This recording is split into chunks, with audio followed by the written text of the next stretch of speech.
बिस्मिल्लाहिर्रहमानिर्रहीम। तो इस पेज पे हम लोग देख रहे हैं ग्रोथ हार्मोन को। ग्रोथ हार्मोन को क्या कहते हैं? Somatotropin. Growth hormone inhibiting hormone को हम लोग कह रहे थे सोमेटोस्टेटिन। ठीक है, ग्रोथ हार्मोन जो है वो रिलीज़ कहाँ से हो रहा है? एंटीरियर पिट्यूटरी से। किसके रिस्पांस में? ग्रोथ हार्मोन रिलीजिंग हार्मोन के रिस्पांस में, जो कि निकल रहा था आपके हाइपोथैलेमस से। हाइपोथैलेमस से आएगा growth hormone releasing hormone, anterior pituitary पे एक्ट करेगा और वहाँ से निकलेगा ग्रोथ हार्मोन। ग्रोथ हार्मोन आगे आके लिवर के ऊपर एक्ट करेगा, लिवर से निकलेगा एक हार्मोन जिसको कहते हैं insulin like growth factor 1, IGF-1, इसको सोमेटोमेटिन सी भी कहते हैं। ये लिवर से सिक्रीट होता है और ये आगे जो है ना वो टारगेट टिश्यूज़ के ऊपर एक्ट करता है और ग्रोथ करवाता है। ठीक है, इसका मॉलिक्यूलर स्ट्रक्चर जो है वो इंसुलिन की तरह का होता है, इसलिए ये डायबेटोजेनिक है। डायबेटोजेनिक कोई एक ऐसा एजेंट जो कि आपके ब्लड ग्लूकोज की एलिवेशन करवाता है। ठीक है, ये इंसुलिन रेजिस्टेंस भी इंक्रीज़ करवाता है। ठीक है ना।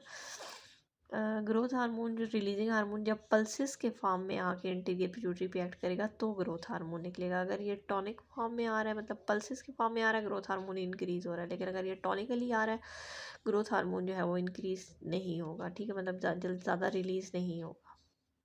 कुछ फैक्टर्स हैं जो कि इसकी सिक्रीशन को इंक्रीज़ करते हैं, जिसमें एक्सरसाइज है, डीप स्लीप है, प्यूबर्टी के अंदर भी ये ज़्यादा सिक्रीट होता है। इसी तरह हाइपोग्लाइसीमिया हो तो भी जो है ना वो ग्रोथ हार्मोन की सिक्रीशन इंक्रीज़ होती है। जबकि कुछ फैक्टर्स हैं जो इसकी जो है ना वो सिक्रीशन को डिक्रीज़ करते हैं, जिनमें ग्लूकोज और सोमेटोस्टेटन्स हैं। ठीक है, इसके अलावा एजिंग, ओबेसिटी, ग्लूकोज, ये जो है ये नेगेटिव इफेक्ट है ग्रोथ हार्मोन रिलीजिंग हार्मोन पे।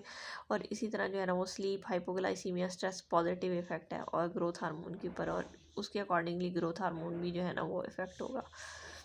ग्रोथ हार्मोन जो है ना वो, हाँ, ये आगे लिवर के ऊपर आके एक्ट करेगा, लिवर से निकलेगा इंसुलिन लाइक ग्रोथ फैक्टर और वो टारगेट टिश्यूज़ के ऊपर आएगा। जैसे फ़र्ज़ करें बोन के अंदर आता है तो अमाइनो एसिड अपटेक इंक्रीज़ होगा, प्रोटीन ज़्यादा बनेगी, DNA RNA ज़्यादा बनेंगे, कॉन्ड्राइटन, कोलेजन, इस तरह की प्रोटीन ज़्यादा बनेंगी। इस तरह सेल साइज़ और नंबर जो है वो इंक्रीज़ होगा। इसी तरह मसल के अंदर जाएगा, मसल में भी अमाइनो एसिड और प्रोटीन ज़्यादा करेगा। ठीक है, सेल्स के ऊपर इस तरह इफेक्ट करेगा और ये लिपोलाइसिस को इंक्रीज़ करवाता है। ठीक है, और ग्लूकोज अपटेक को ये डिक्रीज़ करता है।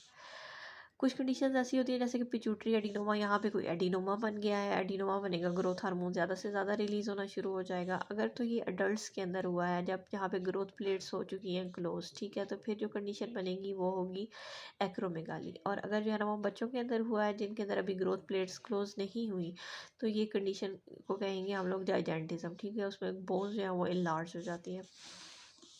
अब आगे दूसरा हार्मोन पढ़ते हैं, एंटी डाययूरेटिक हार्मोन, जिसको हम वेसोप्रेसिन भी कहते हैं। ये एक पेप्टाइड हार्मोन है और ये निकलता का सिंथेसाइज होता है हाइपोथैलेमस के सुप्राऑप्टिक न्यूक्लियाई से और स्टोर होता है जाके पोस्टीरियर पिट्यूटरी में और वहाँ से सिक्रीट होता है। ठीक है, और इसका इफेक्ट क्या है? मेनली इसका इफेक्ट ये है सीरम ऑस्मोलैरिटी को कंट्रोल करना। ठीक है, लेकिन ये ब्लड प्रेशर को भी रेगुलेट करता है। अगर V1 रिसेप्टर जो है ना वो आपकी ब्लड वेसल्स के ऊपर होते हैं, उनके ऊपर जब ये एक्ट करता है तो ये ब्लड प्रेशर को रेगुलेट करता है। और V2 रिसेप्टर्स जो है ना वो आपके होते हैं किडनी में basolateral membrane of collecting tubule cells में। ठीक है, तो उनके ऊपर जब ये एक्ट करता है तो ये सीरम ऑस्मोलैरिटी को कंट्रोल करता है। प्राइमरी इसका फंक्शन सीरम ऑस्मोलैरिटी का कंट्रोल है। एंटी डाययूरेटिक हार्मोन करता क्या है? ये डिक्रीज करता है सीरम ऑस्मोलैरिटी को और इंक्रीज करता है यूरिन ऑस्मोलैरिटी को, यानी ये कंसनट्रेटेड यूरिन प्रोड्यूस करवाता है, वाटर को कंजर्व करता है बॉडी के अंदर। और ये करता कैसे है? ये कलेक्टिंग ट्यूब्यूल, जो रीनल कलेक्टिंग डक्ट्स होती है ना, उनके सेल्स में एक्वापोरेंस, वाटर चैनल्स जो है ना वो कर ओपन करवाता है और वहाँ से वाटर जो है ना वो अंदर वापस ट्यूब्यूल्स में और वापस बॉडी में आता है। और यूरिन के अंदर वाटर कम जाता है, सॉल्यूट ज़्यादा होते हैं, यूरिन की ऑस्मोलैरिटी हो जाएगी ज़्यादा, कंसनट्रेटेड यूरिन प्रोड्यूस होगा और वाटर जो है ना उसकी वो बॉडी के अंदर ही रह जाएगा। ठीक है, ये भी आगे वही बात लिखी हुई है कि हाइपोवोलीमिया होगा और प्लाज्मा ऑस्मोलैरिटी को ये प्राइमरली कंट्रोल करवाता है। अच्छा, अब यहाँ पे एक डिजीज़ की बात हुई है, डायबिटीज़ इंसिपिडस। डायबिटीज़ इंसिपिडस जो है ना आपकी एक डिजीज़ है जिसके अंदर जो है ना वो क्या होता है कि, सॉरी, ओके, तो अजान हो रही थी। हम बात कर रहे थे डायबिटीज़ इंसिपिडस की। डायबिटीज़ इंसिपिडस जो है ना वो आपकी एक डिज़ीज़ होती है जो कि इम्बैलेंस ऑफ फ्लूइड्स कॉज करती है बॉडी के अंदर, और ये cause by problems with anti diuretic hormone. ठीक है, एंटी डाययूरेटिक हार्मोन के अंदर कोई प्रॉब्लम होता है जिसकी वजह से जो है ना वो बॉडी फ्लूइड्स जो है वो इम्बैलेंस हो जाते हैं और बॉडी जो है वो large amount of urine produce करती है। जब large amount of urine produce होगा तो पोलिडिप्सिया होगा, यानी प्यास भी ज़्यादा लगेगी।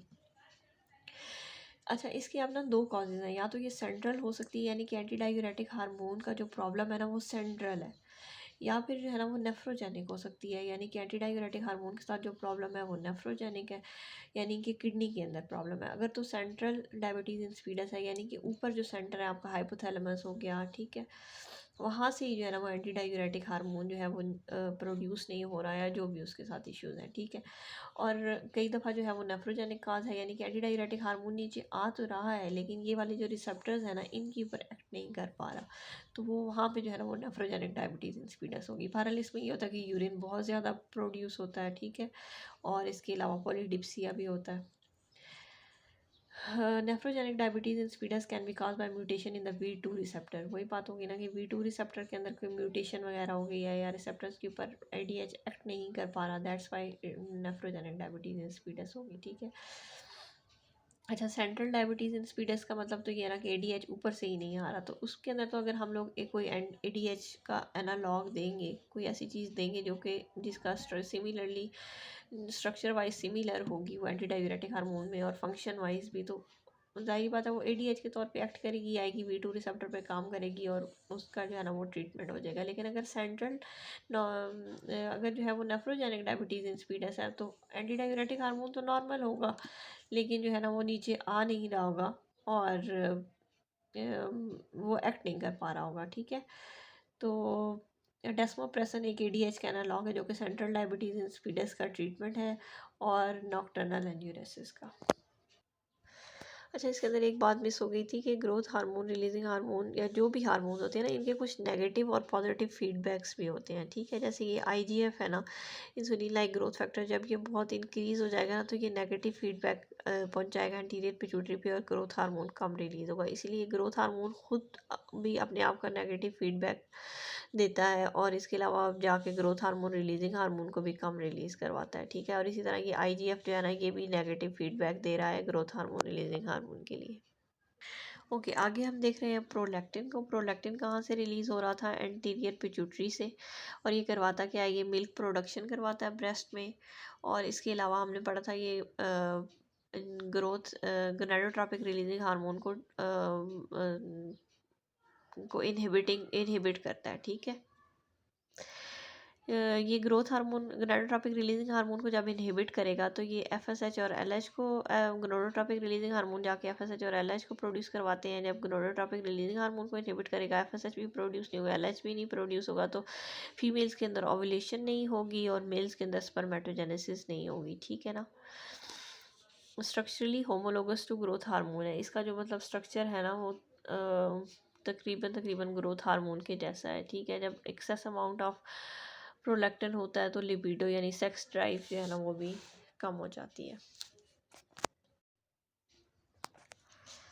अच्छा, जो प्रोलैक्टिन हार्मोन जो है वो निकल रहा है ना एंटीरियर पिट्यूटरी से, इसको इनहिबिट कौन कर रहा है? डोपामीन। डोपामीन क्या है? डोपामीन एक न्यूरोट्रांसमीटर है जो कि हाइपोथैलेमस से या सबस्टेंशिया नाइग्रा से, मतलब ब्रेन से प्रोड्यूस हो रहा है। ब्रेन में कहाँ कहाँ से? हाइपोथैलेमस, सबस्टेंशिया नाइग्रा और टेगमेंटल एरिया ऑफ ब्रेन वगैरह से ना डोपामीन प्रोड्यूस होता है और वो आके इनहिबिट करता है प्रोलैक्टिन को, ठीक है। अच्छा, प्रोलैक्टिन को कैसे वो करता है, इनहिबिट करता है? ये हाइपोथैलेमस से ना एक पाथवे आ रहा है, ये एक डोपामीन का पाथ है, ट्यूब्यूरो इन्फंडिबुलर पाथवे, ठीक है। हाइपोथैलेमस से डोपामीन इस पाथवे के ज़रिए नीचे आता है और आके जो है ना वो एंटीरियर पिट्यूटरी के ऊपर एक्ट करता है और आके जो है वो उसको प्रोलैक्टिन को रोकता है। प्रोलैक्टिन जो है ना वो फिर खुद भी अपनी, मतलब वही नेगेटिव फीडबैक वाली बात है कि यहाँ से जो है ना वो डोपामीन आया, उसने एंटीरियर पिट्यूटरी के ऊपर एक्ट किया, प्रोलैक्टिन को इनहिबिट करवाया, ठीक है। और प्रोलैक्टिन का अपना इफेक्ट, मतलब ये प्रोलैक्टिन खुद भी अपना जो है ना वो नेगेटिव फीडबैक इसका जाता है डोपामीन के, मतलब पॉजिटिव इफेक्ट देता है, ठीक है। और ये इस तरह अपनी इनहिबिशन भी करवाता है, इसको कहते हैं negative feedback. Thyrotropin releasing hormone जो है ना वो हमने पीछे भी पढ़ा था कि प्रोलैक्टिन को इंक्रीज़ करवाता है, इसलिए प्राइमरी और सेकेंडरी हाइपोथायरॉयडिज्म के अंदर जो है ना वो प्रोलैक्टिन इंक्रीज़ होगा। डोपामीन के जो एगोनिस्ट्स होते हैं ना, वो वाले स्ट्रक्चर्स, वो वाली चीज़ें जो कि डोपामीन के रिसेप्टर के ऊपर बाइंड करेंगी, ठीक है, जैसे ब्रोमोक्रिप्टीन वगैरह हो गए, ये प्रोलैक्टिन को इनहिबिट करेंगे। और इस तरह जो है ना वो प्रोलैक्टिनोमा वगैरह होते हैं जिनमें प्रोलैक्टिन बहुत ज़्यादा रिलीज़ हो रहा है, उनकी ट्रीटमेंट के लिए हम लोग देते हैं डोपामीन एगोनिस्ट। और डोपामीन एंटागोनिस्ट जो होते हैं ना, मोस्टली एंटीसाइकोटिक्स जो होते हैं वो डोपामीन एंटागोनिस्ट होते हैं, जैसे कि मेटक्लोप्रामाइड वगैरह हो गए। और इसके अलावा ऑस्ट्रोजन एस्ट्रोजन वगैरह भी, ये प्रोलैक्टिन की सिक्रीशन को इंक्रीज़ करते हैं। ठीक है, ये अब इसका थोड़ा सा वो देख लेते हैं। ये हायर कॉर्टिकल सेंटर उन्होंने दिखाया है, जैसे ही बेबी रोता है या कुछ इस तरह होता है ना, ठीक है, तो इसका पॉजिटिव इफेक्ट जो है ना वो इसके ऊपर होता है।